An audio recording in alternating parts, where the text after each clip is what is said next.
લાભ મળે તો છોડવાનું, પણ એને જ લાભ લીધો કહેવાય એ ભ્રમ છે. આપણે સ્પષ્ટ હોય તો કામ થઈએ. સ્વામી બાપાને વિષયનું સુખ છે જ નહીં. એક શેઠી આવ્યા હતા અક્ષરધામમાં, કરોડોપતિ, અને એક 19 વર્ષનો દીકરો હતો ધામમાં ગયો. એની પાછળ જ એની વૃત્તિ થઈ ગયેલો. દીકરાને યાદ કર્યા જ કરે. હવે દીકરો પાછો આવવાનો છે, ગમેલું યાદ કરે, ગમે થાય. હા, થોડીક વાર બરાબર છે, શોક થઈ જાય, પણ પછી મહિનાઓ સુધી આમ એના બાબાને યાદ કર્યા જ કરે. અડધો કલાકે અમે. તો આ બધી સાહેબી ક્યાં ભોગવવાની? કરોડો રૂપિયા શું? જો કરોડ રૂપિયા છે પણ લાભ નથી લઈ શકતો, આમાં લઈ ગયા ઓલા દીકરાની સ્મૃતિમાં. તો જો આ લોકના બધા સુખ છે નાશવંત છે. કરોડ રૂપિયા છે પણ એનું સુખ જ નહીં. પ્રમુખ સાહેબ જે સુખ લે છે એ ભગવાનનું સુખ છે, અવિનાશી, અખંડ, અનંત. સ્વામીને અપમાનનું દુઃખ નથી ને માનનું સુખ નથી. આ લોકોને કોઈ વસ્તુ લાગુ પડતી નથી. સાંઈ બાપા ત્યાં લંડનમાં CFI ઉજવાયો તે વખતે ઓલા સોનતુલા વખતે બીએ દિવસે સાંઈનું અપમાન થયું જોરદાર. ઓલા બધાને એમ કે ખાનગીમાં ગયા છે ભાઈ સ્વામી બાપા ને ઓલા બે ઓલા બાપાને ખખડાવા લાગ્યા બરાબર. તે તો બધા બહાર જ હતા, હાજર હતા. પછી તો જરા આવું કઈ થયું ને એટલે સંતો અંદર આવી ગયા. સાંઈ રહેવા દો, વરાળ કાઢવા દો. એ સંતો વાર્યા ને હરિભક્ત કહ્યું તું શું કરે છે આમ તેમ. પણ જો આટલું જોરદાર અપમાન થયું સ્વામીને કાંઈ ખરેખર એમને બેડા એક રૂવાડું ફરક્યું બાપાનું. અને આપણે તો જરાક થઈ જાય તો દુખી થઈએ. પાણી લઈ લઈએ. હવે ગઢડા મંદિરમાં આવે બીજો અસ્થિ પાણી આવું થઈ જાય. કોઈ મંદિરમાં કઈ ધક્કો લાગે તો આવું થઈ જાય. કોઈ સંત હરિભક્ત સાથે કઈ બન્યું તો બસ અબોલા આવો, એ લાભ નથી. તો જો સ્વામી બાપાને આવું અપમાન થયું તો એનું અપમાન લાગતું નથી. પ્રમાણ આપણે ભાઈ છે મુંબઈમાં, મોટા કરોડપતિ છે. ત્યાં બાપાનું ઓપરેશન કર્યા પછી ત્યાં બાપા આરામમાં હતા. પછી ઓલા એક ભાઈ પરમાનભાઈના મિત્ર જ હતા, મોટા મિનિસ્ટર હતા. એ આ સ્વામી બાપાની તબિયત જોવા આવેલા. તબિયત જોઈને બાજુ માર્યો, ખખડાવા લાગ્યા બાપાને. હા, જો ભાઈ પરમાનભાઈ આટલા મોટા એના મિત્ર કેવા હોવા જોઈએ, વિવેકી આમ. એટલે તું તબિયત જોવા છે તે તો ભાન રાખ. તે ખખડાવા લાગ્યો, ખૂબ ખખડાય.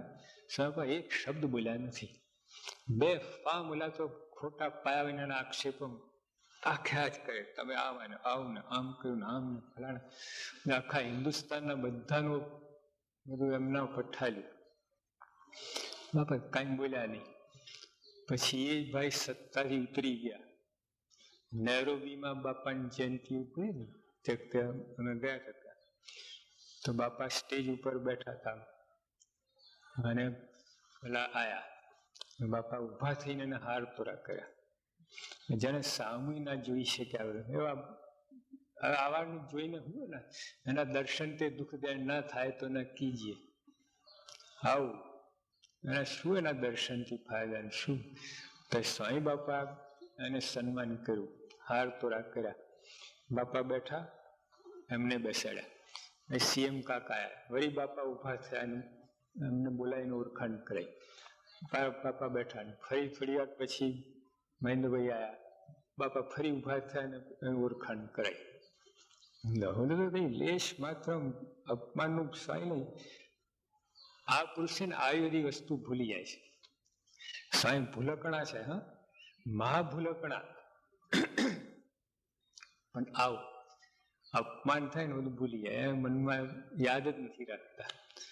ત્યારે આપણે વગર ડાયરી વગર નોટ કરે બરાબર, એટલું ઘોટી ઘોટીને પાકું કર્યું હોય ને, અને લાગ આવે તારે બરાબર ઊંધું વારી દઈએ. જ્યાં ભૂલવાનું છે આપણે ભૂલતા નથી, અને જે યાદ રાખવાનું યાદ રાખતા નથી. અહીંયા ફેર છે, દેખાય બધા સરખા છે. બાપાને આપણામાં કાંઈ ફેર આમ તો દેખાતું નથી. એમને ભૂખ તરસ લાગે છે ને, નિંદ્રા આવે છે ને, બધું થાય છે, થાક લાગે આપણને, પણ ફેર અહીં પડી જાય છે. ભૂલવા જેવી વસ્તુ ભૂલી જાય છે, યાદ રાખે જે યાદ રહે છે. ઉપકારો બધા યાદ રહે, કોઈ કામને માટે આટલું કર્યું યાદ રહે, અને આપણે એ નથી રહેતું. એટલે આ રીતે અપમાન થયું તો એનું અપમાન નથી. સાંઈ આખી દુનિયામાં ફરે છે, કેટલાય સન્માન થાય. આપણે યોગી શતાબ્દી વખતે બાપાને કેટલા હાર પહેર્યા, આટલા મોટા 125 જેટલા હાર. અમે 5 જણ થાકી ગયા. તે ત્યાં છે તે ઠંડી પડી, ખબર આખો મહિનો મને પરસેવો થયેલો નહીં. તે દિવસ હાર પહેર્યો તો પરસેવો થઈ ગયો, રેલા ઉતર્યા છે. બાપાને શું, અમે તો 5 જણ હતા, વારાફરતી હાર પહેરાવતા હતા. બાપા તો એક એટલા હાર પહેરી બાપા સીધા બેસી ગયા. અમે પાછળ ટપાલ વાંચવા લાગે, લખાય કઈ બન્યું જ નથી. આખું સન્માનનું વાવાઝોડું આવ્યું, જતું રહ્યું, બાપાને કઈ ખબર જ નથી. અપમાનનું વાવાઝોડું આવે એ એમને કઈ નજરમાં નહીં. એટલે જે એમને આ સુખ કે દુઃખ નથી, માનનું સુખ નથી, અપમાનનું દુઃખ નથી. એટલે એ સુખ એમને ભગવાનનું છે, ભગવાનનું સુખ લઈ રહ્યા છે. એ સુખ આપણે પણ લેતા થઈએ તો એ લાભ લીધો કહેવાય. બાકી આ બીજું બધું લાભ તો ઠીક છે બધું.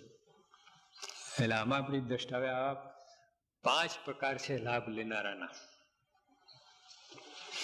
એક તો લાભ લઈ રહ્યા હોય છતાં એને ખબર ના હોય, બાપાની આજ્ઞા પણ વર્તે, આ કરે, પણ છેટે રહેતા હોય એટલે એને એમ લાગે કે આપણને લાભ મળતો નથી. પણ લાભ લઈ રહ્યા હોય, અને જે પાસે આંટા મારતા એમને લાગે કે આ સુખિયા છે, આ ભાગ્યશાળી છે, એ લોકોને લાભ મળે છે. એટલે પોતે લાચારી, લાભ લેવા છતાંય લાચાર હોય છે.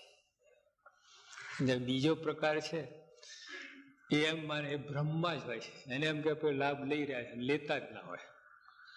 ભેગા ફરતા એટલે લાગે કે આપણે લાભ લઈ રહ્યા છે, પણ બાપાની ઈચ્છા પ્રમાણે, આજ્ઞા પ્રમાણે કંઈ કરતા જ ના હોય. સેવામાં કે જે બાપાની જે રુચિ હોય, કથા અર્થા કરવી, આ કરીએ, કાંઈ નહીં, એમને એમ ફરતા હોય, આંટા મારતા હોય. જમવા ટાણે જમી લે, હુવા ટાણે હુઈ જાય.